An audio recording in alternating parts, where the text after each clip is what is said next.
Assalamualaikum warahmatullahi wabarakatuh. Bertemu lagi dalam mata kuliah Statistika Pendidikan. Dan pada kesempatan ini kita akan membahas tentang ukuran letak data dan ukuran keragaman data. Untuk mengawali pertemuan ini, marilah kita buka bersama-sama dengan membaca bacaan basmalah. Bismillahirrahmanirrahim. Baik teman-teman, pada pertemuan sebelumnya kita sudah membahas tentang ukuran pemusatan data yang meliputi min atau rata-rata, kemudian median atau nilai tengah, dan modus atau data yang sering muncul, ya, baik untuk data tunggal ataupun data berkelompok. Nah, pada kesempatan ini nanti kita akan membahas tentang ukuran letak data, ya, yang mana ini terdiri dari kuartil, desil, dan persentil. Tapi di sini untuk desil dan persentil nanti yang kita bahas hanya untuk data tunggal saja. Kalau yang untuk kuartil nanti kita bahas baik untuk data tunggal ataupun data berkelompok. Jadi sebenarnya untuk desil dan persentil ini merupakan pengembangan dari kuartil, ya. Jadi nanti apabila teman-teman sudah mampu menentukan kuartil dengan menggunakan bantuan Microsoft Excel, nanti teman-teman bisa mengembangkan sendiri untuk menentukan desil dan persentilnya. Kemudian terkait dengan ukuran keragaman data, di sini ada dua yang akan kita bahas, yaitu ragam atau varian dan simpangan baku atau yang sering disebut dengan standar deviasi. Baik, untuk itu mari kita masuk pada materi yang pertama tentang ukuran letak data, yaitu kuartil. Sebenarnya sebelum kita menghitung kuartil, kita harus tahu dulu sebenarnya untuk apa sih kuartil itu, ya. Jadi di sini kuartil merupakan nilai-nilai yang membagi sekumpulan data menjadi 4 bagian sama besar. Jadi sekumpulan data yang kita miliki, setelah nanti data tersebut terurut, maka data tersebut bisa kita bagi menjadi 4 bagian, yang mana masing-masing bagian itu memiliki banyaknya data yang sama, ya. Nah, dalam menentukan kuartil, data diurutkan terlebih dahulu. Nah, ini yang perlu diperhatikan.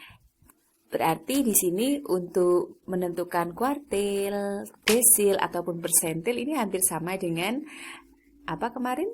Iya, median, ya. Jadi data harus diurutkan terlebih dahulu dari yang terkecil ke terbesar atau sebaliknya.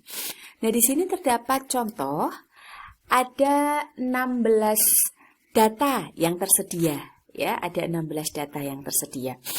Nah, dengan kuartil data tersebut dapat dibagi menjadi 4 bagian sama besar. Ya, sebagai berikut. Tapi datanya dibagi menjadi 4 bagian sama besar secara terurut, ya. Nah, ini dari X1, X2, X3 sampai X16. Ini sudah terurut datanya. X1 data terkecil, ya, X16 data terbesar. Atau sebaliknya, X1 data terbesar, kemudian X16 data terkecil. Nah, dari 16 data ini kemudian kita bagi menjadi 4 bagian sama besar. Untuk membagi menjadi 4 bagian sama besar, maka kita perlu 3 pagar, ya. Jadi di sini ada pagar pertama yang disebut sebagai kuartil 1. Kemudian di sini ada pagar kedua yang disebut sebagai kuartil 2 atau Q2 di sini, ya, lambangnya. Kemudian untuk pagar ketiga kita sebut sebagai kuartil ketiga, ya, atau Q3. Nah, kita lihat, ya, setelah kita pagari atau kita beri pagar sebagai kuartilnya, ya. Maka kita lihat daerah pertama ini, bagian pertama terdiri dari berapa data?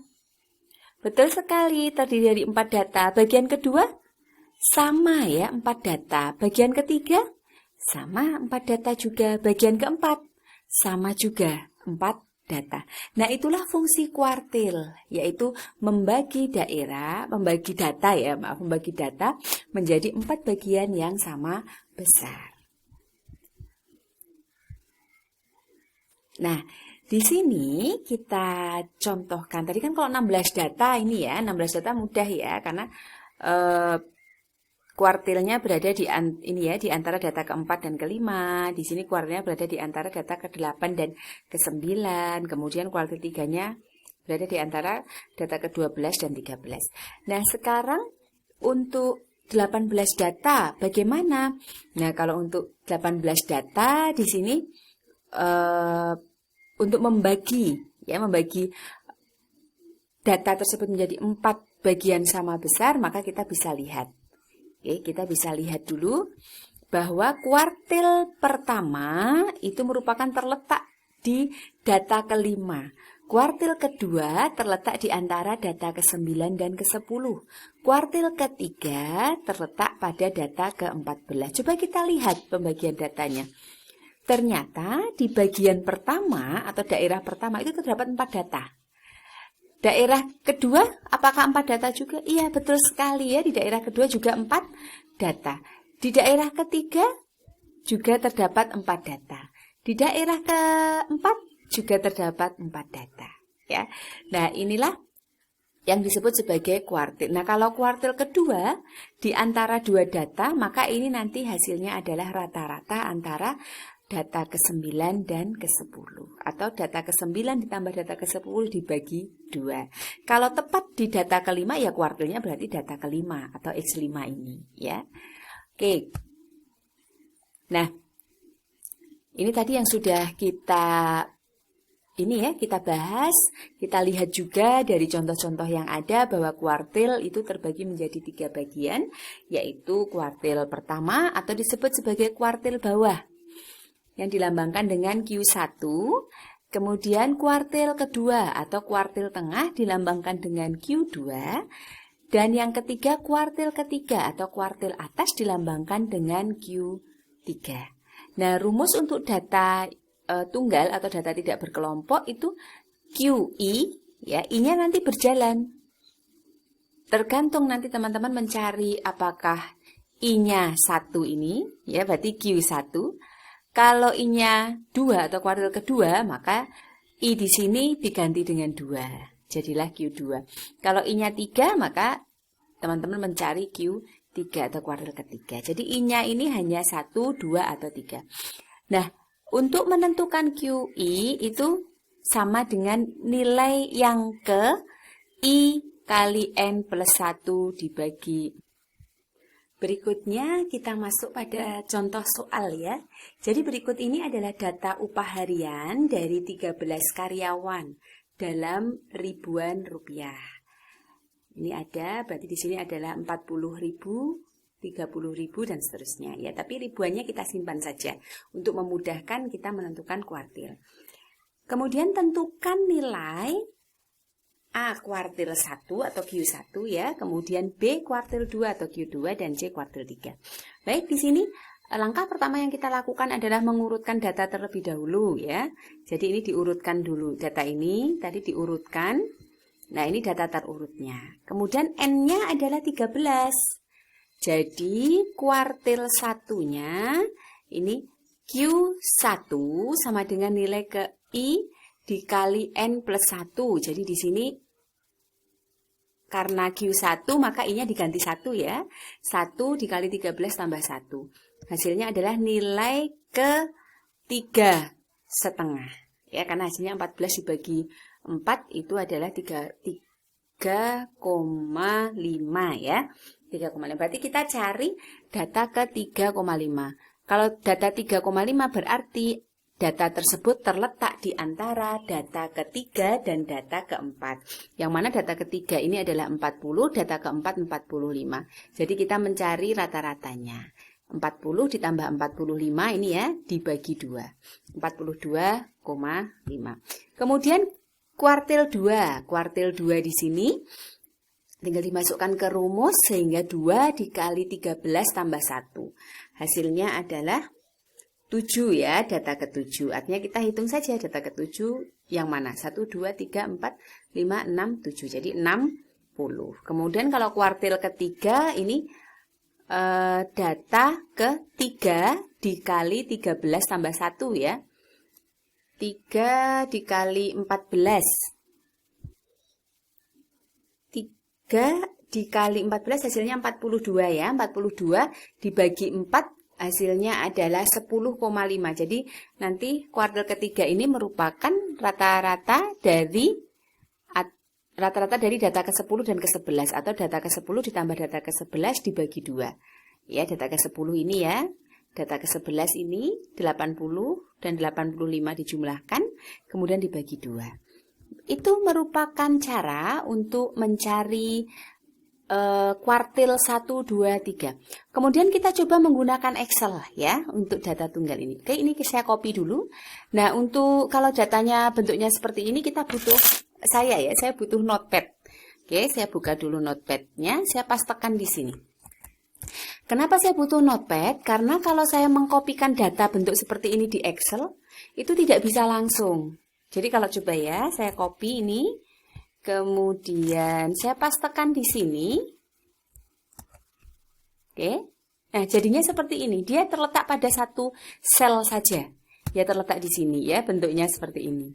Oleh karena itu, saya butuh bantuan notepad di sini.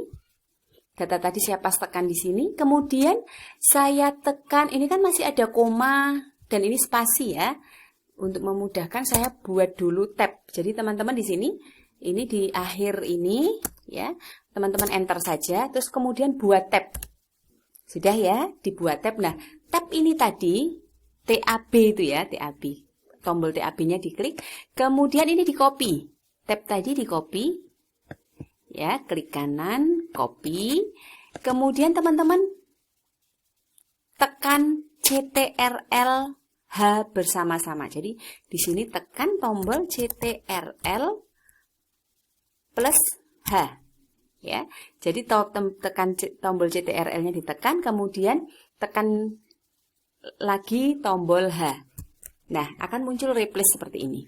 Oke, kemudian nah saya mau mereplace ini teman-teman. Koma dan spasi ini akan saya replace menjadi tab. Jadi di sini koma atau ini di copy dulu ya. Ini di copy dulu, koma dan spasi saya copy, saya pastekan di sini karena ini yang akan saya replace, saya ganti dengan tanda tab tadi. Ini kan tab ya tadi ya. Oke. Saya copy, saya pastekan di sini replace with, saya pastekan di sini ya. Oke, saya pastekan di sini tadi yang tanda tabnya. Nah, jadi dia ketap-ketipnya agak jauh. Ya kan? Muncul ya ini kursornya di situ. Oke, kemudian replace all. Nah, datanya akan seperti ini. Oh, mohon maaf tadi saya tabnya ke double ini, ada 2. Oke, berarti di sini saya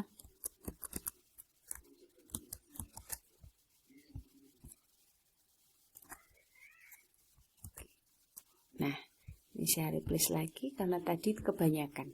Oke, gini ya tadi caranya. Oke, saya ulangi saja. Di sini saya undo ya. Oh, tidak bisa. Oke, undo-nya terlalu panjang. Saya copy lagi data yang tadi ini. Oke, kemudian saya pastekan di sini nih. Kemudian saya buat tab di bawahnya. Oke, kemudian saya ketik tombol CTRL dan huruf H. Nah, muncul seperti ini. Oke, ini saya perbaharui dulu biar fresh ya. Kemudian saya copy ini, koma dan spasinya saya copy. Saya blok dulu. Mohon maaf, ini tombol saya memang agak bermasalah ini. Koma dan spasi ya, saya copy dulu. Saya pastekan define word di sini. Kemudian untuk replace-nya ini tanda tab-nya tadi saya blok, kemudian saya klik kanan, saya copy ya, saya pastekan di replace with. Nah, oke, di sini kita replace all. jadilah seperti ini. Oke, kita tutup ya menu replace-nya. Mungkin teman-teman punya cara yang lain, boleh ya digunakan. Selanjutnya hasil ini kita copy, kita copy, klik kanan, copy, kemudian kita masuk ke program Excel-nya ya. Di sini kita pastekan saja, tinggal dipastekan di sini. Oke, klik kanan, kemudian paste. Nah, ini sudah masuk ke masing-masing sel ya. Oke, kemudian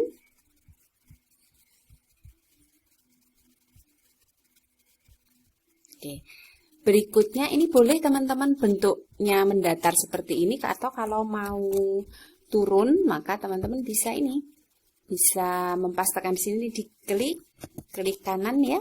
Kemudian paste spesial, klik saja transpose. Nanti dia sudah berubah. Nah, oke seperti ini ya. Oke, kita gunakan yang vertikal saja. Ini kita hapus. Sebentar, ini saya geser ke kanan. Nah, di sini kita akan mencari Q1, kemudian Q2, dan Q3. Ya.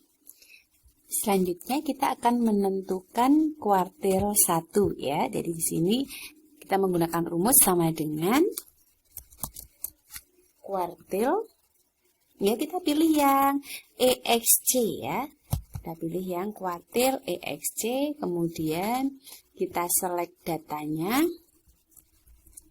Ini array-nya ya. Jadi array-nya ini adalah data yang akan kita cari kuartilnya. Koma, karena kita mencari kuartil 1, maka di sini diisikan 1. Oke, enter. Kemudian di sini kita cari kuartil EXC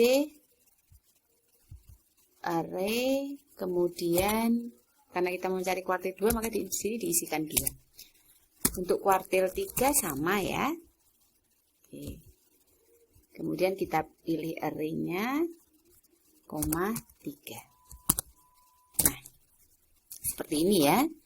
Oke, kita ini samakan. Ini 60 sudah. Nah, ini satu angka di belakang koma ya. Coba kita cocokkan ya, kita cocokkan dengan hasil perhitungan manual kita. Baik, nomor 1 Q1-nya adalah 42,5, kemudian Q2-nya 60, Q3-nya 82,5, sama ya. Sama aja, nanti teman-teman boleh menghitungnya menggunakan Excel ya, karena sudah tahu. Baik, berikutnya kita bahas tentang, oke nanti silahkan dicoba, dicari. Nah, mencarinya bisa menggunakan Microsoft Excel ya. Kemudian,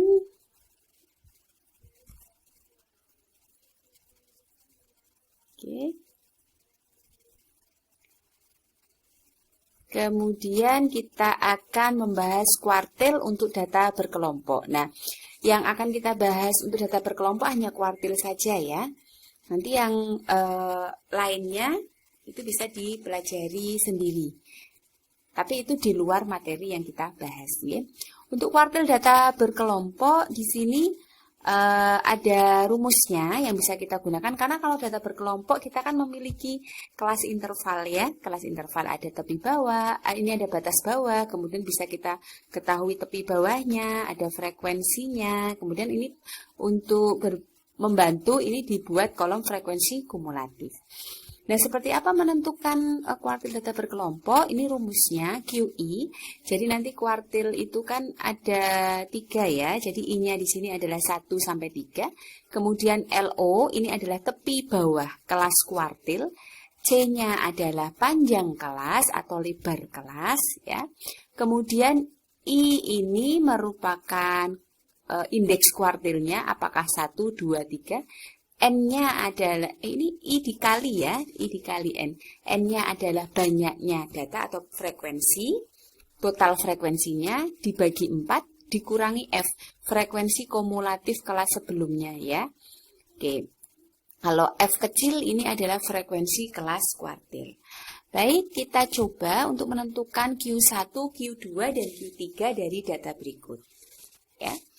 Jadi untuk Q1, itu kita lihat dulu letaknya ya, letak datanya. Tadi cara memperoleh letak Q1 adalah 1 dikali banyaknya data dari 30 ditambah 1. Jadi 31 dibagi 4, hasilnya 7,75. Nah, data ke 7,75 ini terletak di kelas berapa? Nah, kalau kelas 1 itu adalah data ke 1 dan kedua ya.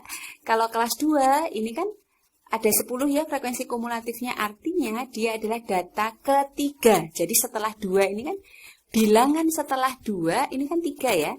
Jadi urutan datanya untuk kelas kedua adalah data ketiga sampai data ke-10. Kalau kelas ketiga berarti data ke berapa? Setelah 10 adalah 11, betul sekali. Kelas ketiga ini memuat data ke 11 sampai 19. Kemudian kelas keempat memuat data ke 20 sampai 25 dan seterusnya. Berarti kalau data ke 7,75 maka dia terletak di kelas kedua. Kemudian untuk Q2 kita cari dulu ya letaknya. 2 dikali 30 ditambah 1 dibagi 4. Hasilnya ada 15,5. Letaknya adalah di kelas ketiga, betul sekali. Karena kelas ketiga ini memuat data dari data ke-11 sampai ke-19. Dari 11 ke 19 itu kan memuat data ke 15,5 ya. Artinya Q2 terletak di kelas ketiga. Kemudian untuk Q3 ini adalah data ke 23,25. Nah, berarti 23,25 ini terletak antara ini ya 20 sampai 25 ya. Berarti dia terletak di kelas keempat. Oke. Berikutnya ya dari sini maka kelas kedua kita cari tepi bawahnya ya. Tepi bawahnya. Kelas kedua tepi bawahnya ini kan batas bawahnya 26. 26 maka tepi bawahnya dikurangi 26 dikurangi 0,5 ya. Jadi 25,5. Kemudian F1-nya karena kelas ini adalah kelas kedua merupakan letak Q1 maka F besar satunya adalah 2 yaitu frekuensi kumulatif kelas sebelumnya. Di 2 ya. Kemudian kalau F kecil satunya adalah frekuensi kelas kedua yang ini 8. Ya. Kemudian untuk kelas ketiga kita lihat tepi bawahnya berarti 31 kurangi setengah 30,5 ini ya. Kemudian F2-nya adalah di sini berapa F2-nya? Betul 10 ya. F2-nya 10. Kemudian F kecil 2 karena kelas ketiga ya, maka frekuensinya adalah 9 ini. Kemudian untuk kelas Q3 adalah kelas keempat. Kita lihat kelas keempat di sini. Ya, kita lihat kelas keempat. Kita blok dulu. Nah, kita coba mencari ini ya. Nah, kita lihat kelas keempat. Kelas keempat tepi bawahnya adalah 35,5 ya. Dari 36 kurangi setengah ini 35,5. Kemudian F3-nya maka frekuensi kumulatif kelas sebelumnya yaitu 19 ini ya, 19. Kemudian F3-nya ini ya 6. Oke. Kemudian setelah ini tinggal disubstitusikan ke dalam rumus. Kalau untuk Q1 ini ya, Q1-nya itu adalah LQ1 ini 25,5 ditambah C-nya adalah 5 ya, panjang kelasnya. Sudah kita bahas pada pertemuan sebelumnya, cara mencari C. Kemudian dikali 1 dikali 30, N-nya 30. F besar satunya 2, kemudian F kecil satunya 8. Ini tinggal disubstitusikan. Hasilnya adalah 28,9375. Kemudian untuk Q2 ini 33,2778. Kemudian untuk Q3, setelah data-data Q3 ini tadi dimasukkan ke dalam rumus ini, diperolehlah 38,4167. Baik, itu ya, ini kuartilnya. Oke. Berikutnya desil ya. Jadi desil ini konsepnya sama dengan kuartil. Kalau desil ini membagi data menjadi 10 bagian sama banyak. Nah, maka akan terdapat 9 pembagi, ya, masing-masing disebut nilai desil atau dilambangkan dengan D, yaitu D1, D2 sampai D9 atau desil ke-9. Nah, untuk data tidak berkelompok atau data tunggal, ini nilai DI-nya atau nilai desilnya adalah nilai data yang ke I dikali N ditambah 1 dibagi 10. Dan I-nya ini hanya 1 sampai 9, karena untuk desil ini hanya ada 9 desil. Nah, sayangnya untuk Microsoft Excel itu tidak bisa mencari desil ya. Jadi desil ini bisa teman-teman hitung secara manual. Nah, contohnya sudah ada di ini nih, di file yang saya share melalui e-learning ya. Oke, jadi di sini disediakan data seperti ini, kemudian teman-teman diminta untuk menentukan desil 1 sampai 9 ya. Ini sudah ada contohnya. Jadi kalau untuk saya beri contoh yang pertama untuk desil 1, artinya dia adalah data ke 1 dikali 20 ditambah 1 dibagi 10. Karena di sini 20 ini merupakan total datanya ini ya, banyaknya data. Jadi atau frekuensinya adalah 20. Sehingga desil ini merupakan data ke 2,1. Nah, artinya data ke 2 ditambah 0,1 di sini ya, sisanya tadi 0,1 ya. 0,1 dikali data ketiga dikurangi data kedua. Ya. Jadi di sini hasilnya adalah 9,1. Berikutnya untuk desil kedua dia merupakan data ke 4,2. Jadi di sini data keempat, data keempatnya adalah 13 ditambah 0,2 kan sisanya ini ya, 0,2 dikali data kelima dikurangi data keempat. Jadi kita menghitung letak desimalnya ini antara data keempat dengan data kelima. Diperoleh 13,2. Begitu pula seterusnya. Ya, nanti teman-teman bisa mencari desil ketiga, keempat, kelima, sampai ke 9. Tentu saja untuk mencari desil ini sama langkahnya, yaitu data harus diurutkan terlebih dahulu. Jadi kalau untuk desil ini memang harus secara manual. Berikutnya untuk persentil. Ya. Untuk persentil ini konsepnya sama dengan kuartil dan desil. Kalau persentil ini membagi data menjadi 100 bagian sama banyak. Ya. Kalau untuk persentil ini teman-teman bisa menggunakan bantuan Microsoft Excel ya. Berbantu Microsoft Excel, di sini nanti rumus yang bisa digunakan itu adalah sama dengan persentil EXC ini ya. Nanti dimasukkan datanya, kemudian K-nya ini adalah persentil keberapa. Baik, untuk memberikan gambaran bagi mahasiswa dalam menentukan persentil data tunggal, khususnya menggunakan program Microsoft Excel, berikut disediakan contoh ya.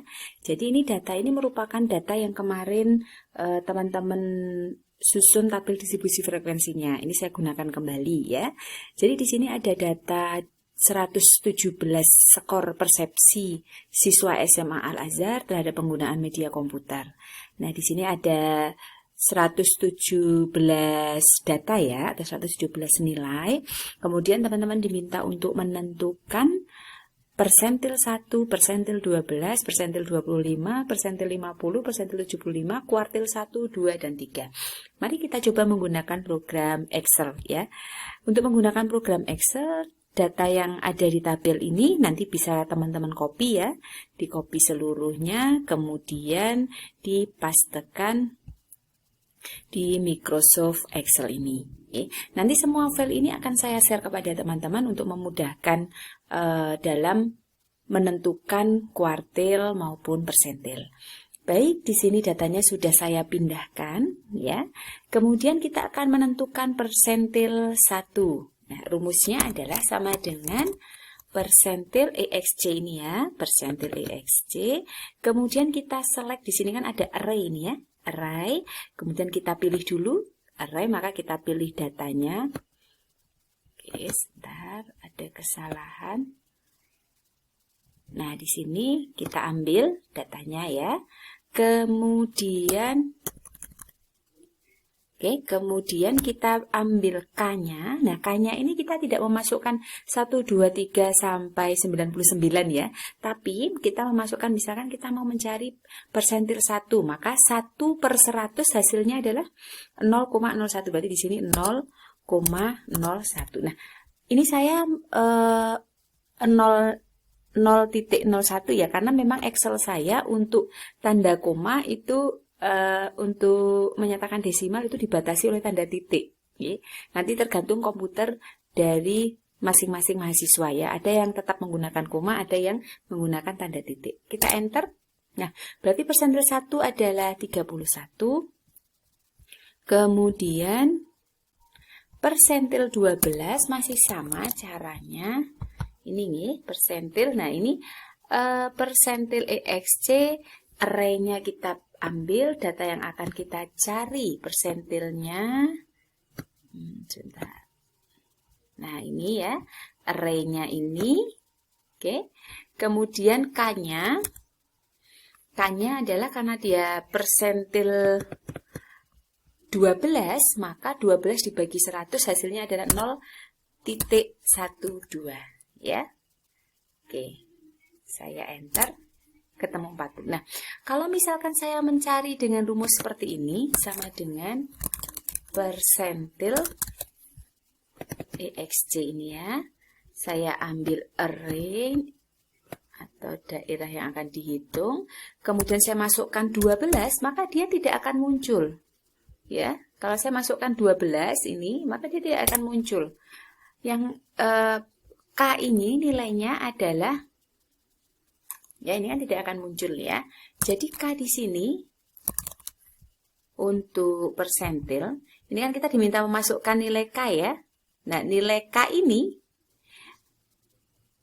antara 0 sampai 0,01 sampai 0,99 ya. Oke.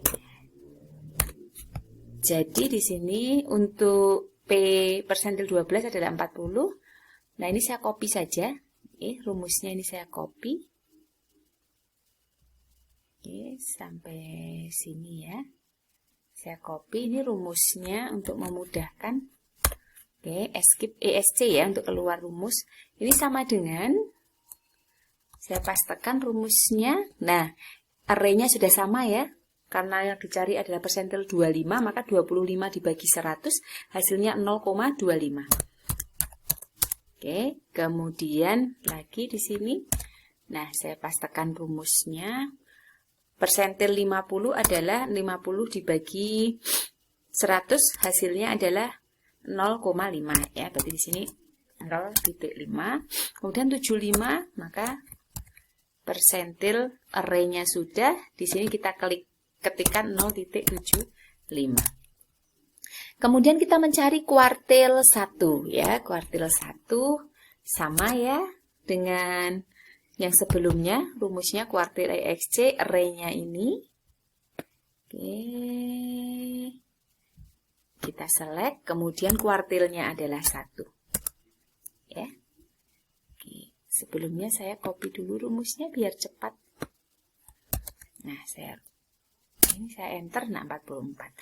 Kuartil 2, maka di sini saya tinggal ketikkan 2. Kuartil 3, ini saya pastekan, tinggal saya tambahkan ketikan 3. Ya. Oke. Nah, ini sudah selesai untuk menjawab contoh soal ini ya. Nah, nanti teman-teman bisa memindahkan di file Word yang sudah tersedia. Nah, yang perlu diperhatikan oleh teman-teman di sini, coba perhatikan persentil 25, persentil 50, persentil 75, dan kuartil 1, 2, dan 3. Sama tidak ini nilainya? Persentil 25 dengan kuartil 1. Sama ya. Persentil 50 dengan kuartil 2. Sama. Begitu pula dengan persentil 75 dengan kuartil 3. Nah, artinya sebenarnya kalau kita mencari persentil 25 itu sebenarnya sama saja kita mencari kuartil 1 pada data ini. Ya, begitu pula dengan persentil 75 itu sama saja kita mencari kuartil ketiga dari data yang tersedia ini. Oke, ini penjelasan tentang persentil. Kita kembali lagi ke materi ya. Berikutnya.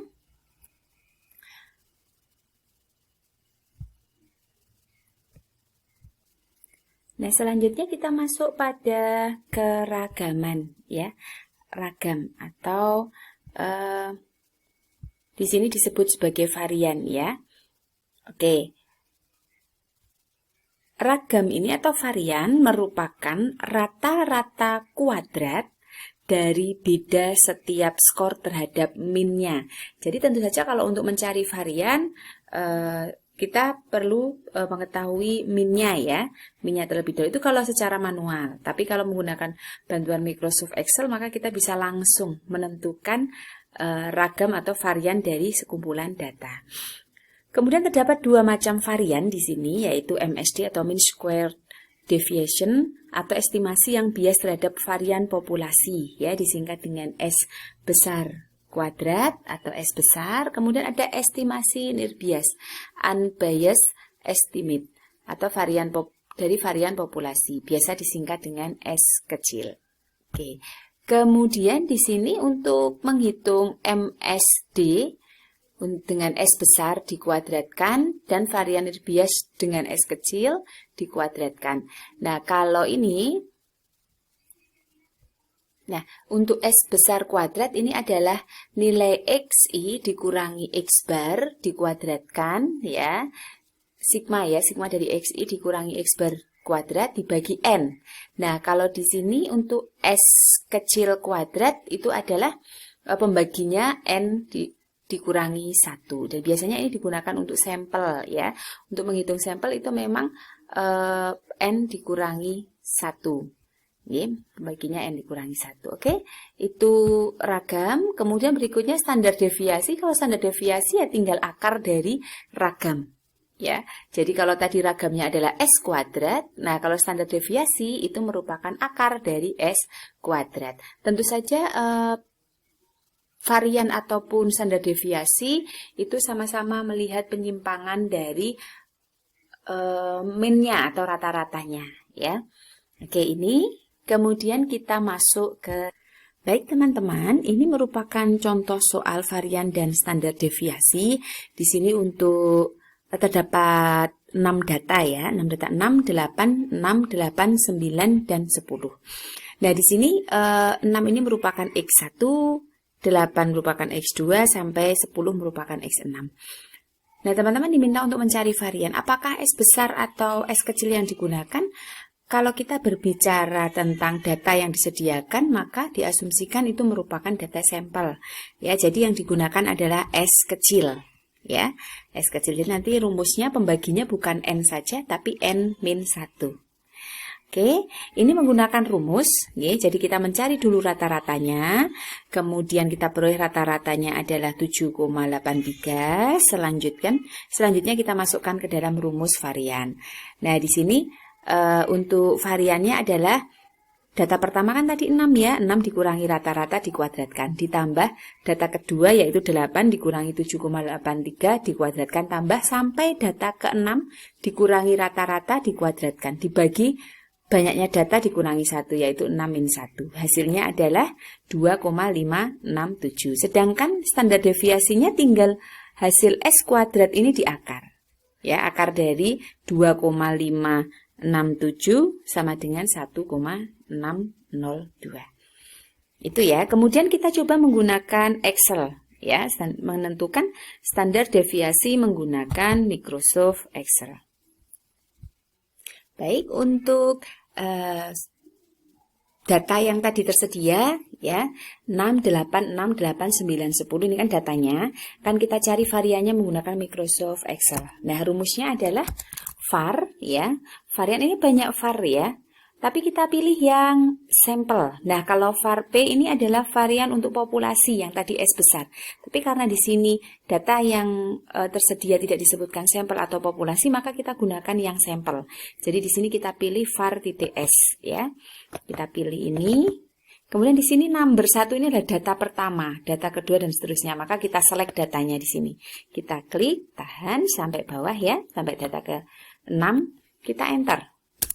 Nah, sama ya hasilnya. Nah, begitu pula dengan standar deviasi. Rumus dalam Excel adalah stdev.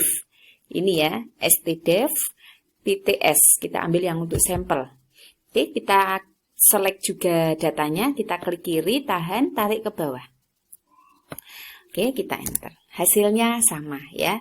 Tadi varian 2,567, standar deviasi juga 1,602. Nah, inilah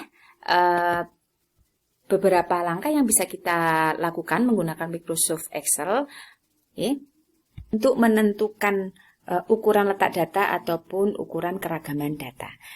Ya, kalau ukuran letak data kita bisa menggunakan kuartil, desil atau persentil sesuai dengan kebutuhan dan banyaknya data. Kemudian untuk ukuran keragaman data kita bisa menggunakan varian dan standar deviasi. Baik, nanti silahkan teman-teman mencoba mencari ukuran letak data ataupun ukuran keragaman data menggunakan data yang lain ya, sehingga nanti teman-teman sudah terbiasa menggunakan Microsoft Excel dalam menentukan kuartil, persentil maupun varian dan standar deviasi. Terima kasih atas perhatiannya. Apabila ada pertanyaan, teman-teman bisa mengajukan pertanyaan di email saya ini ya, martalia.ardianingrum@almaata.ac.id. Apabila ada kesalahan kata, saya mohon maaf dan terima kasih atas perhatiannya dan terima kasih telah menyimak video ini. Saya akhiri. Akhir kata, wassalamualaikum warahmatullahi wabarakatuh.